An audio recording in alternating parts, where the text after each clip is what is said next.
Weaving, as with any other form of art making, it starts with an intention.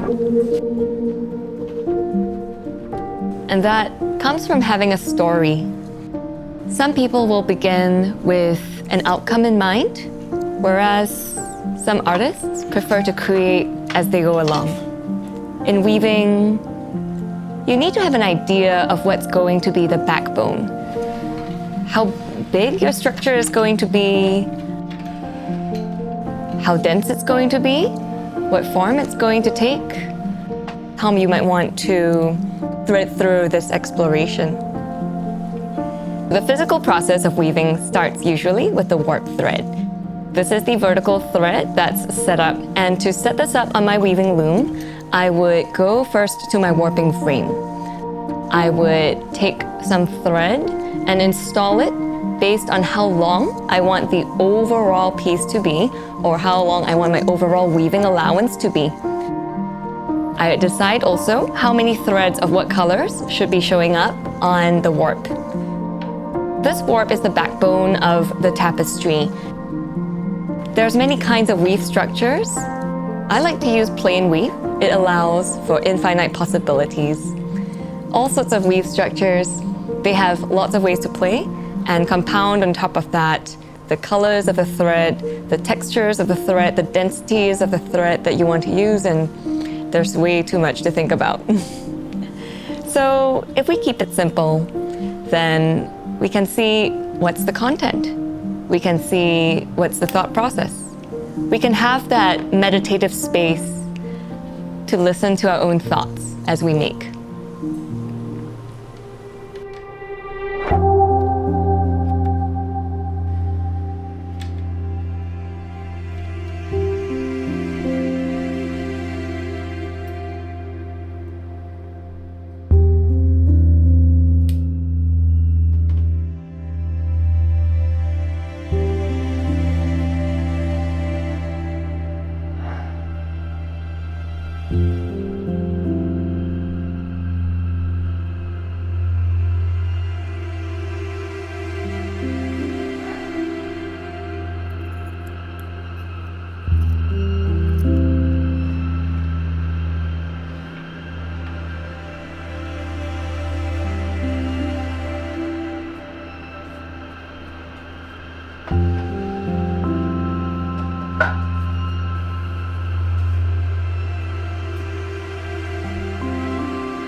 Next, I'll think about the weft.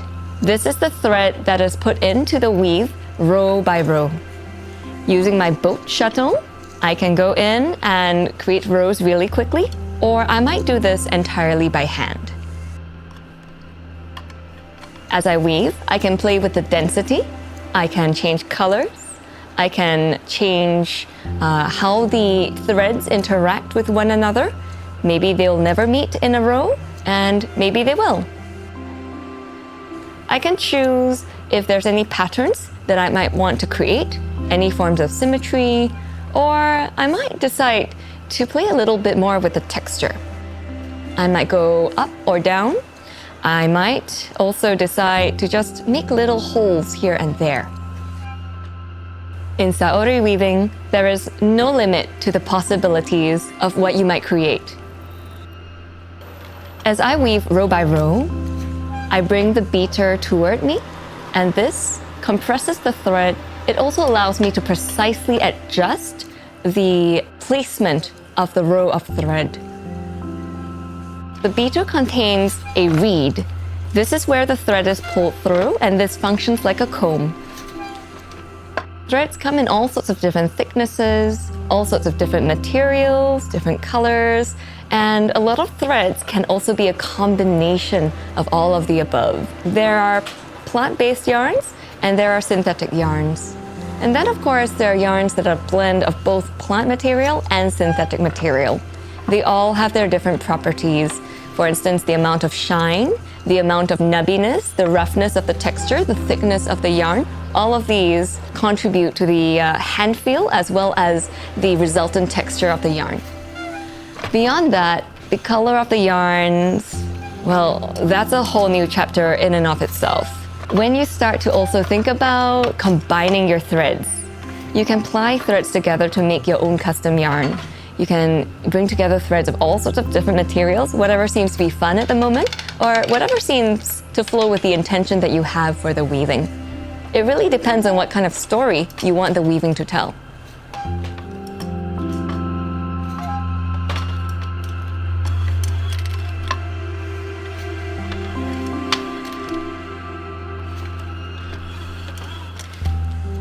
Once I am finished with my weaving, I might decide to continue further, and I'll do this by adjusting the rollers on my loom. Or I might decide, this weaving is done. And what I'll do is I'll create some slack using the rollers on my loom. Then I will cut a few threads at a time, making sure to tie slip knots as I go along so that the thread does not slip out of the loom. As each bundle of thread is cut, I will knot them so that it holds the shape together.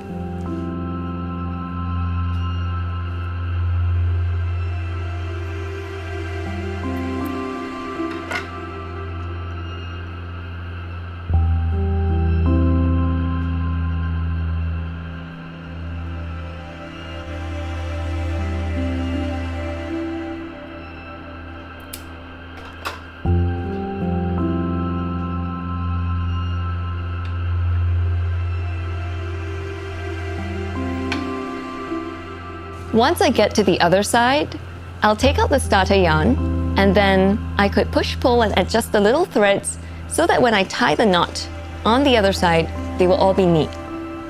After that, I simply take out the tapestry and it's done.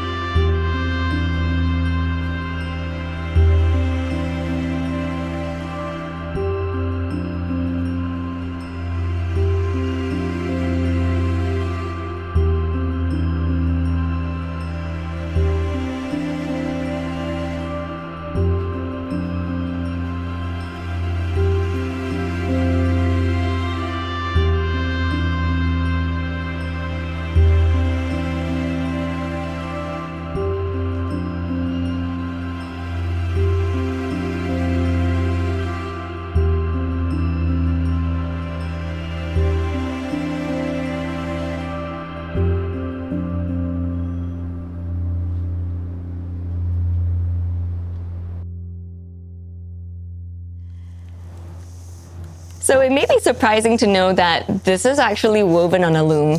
Most of the weavings that we can make are 2D, some with a little bit of texture, but this is fantastically textured. Some of us may be able to recognize where this comes from, and it is from the spent rolls of plastic that's used to seal beverages.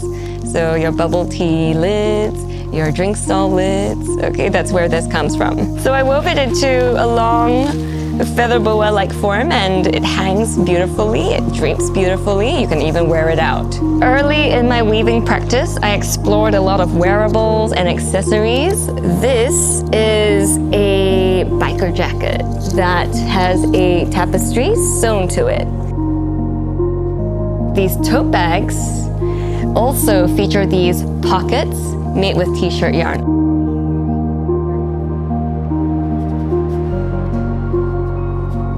T-shirt yarn is made from discarded textiles, often t-shirts. But of course it could be any kind of clothing. What happens is that we'll lay it out, we will cut it into strips, and then I'll use it as weaving material. This gear is made from the packaging of a really premium kind of instant noodles. This one I think is from Taiwan, and it costs, wow, maybe like $6 a pack or something like that. At the end of the day, what you can't eat is gonna be waste, right? And I was thinking, well, I don't wanna just throw this away. It's obviously had a lot of thought go into it. Someone designed it to be able to sell at this price point. And so I decided, okay, how about I just treat it like the rest of my discarded materials. I cut it up, I weave it, and for the dowel that this tapestry is mounted on, I decided to use a cat toy. This is from, I think, originally Daiso, and my cat chewed it up. She loved it too much, and now it's totally unusable, but it has a new lease of life as art.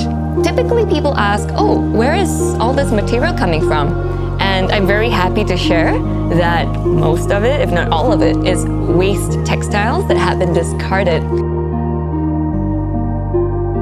Why I like to work with waste in my projects, apart from it being fun, very fresh, and very surprising for some people, is to really share the message that we need to be mindful of what we're putting out into this world, and also, in a sense, to dispel the myth that all art has to be perfect in some way, that we have to buy brand new in order to make something.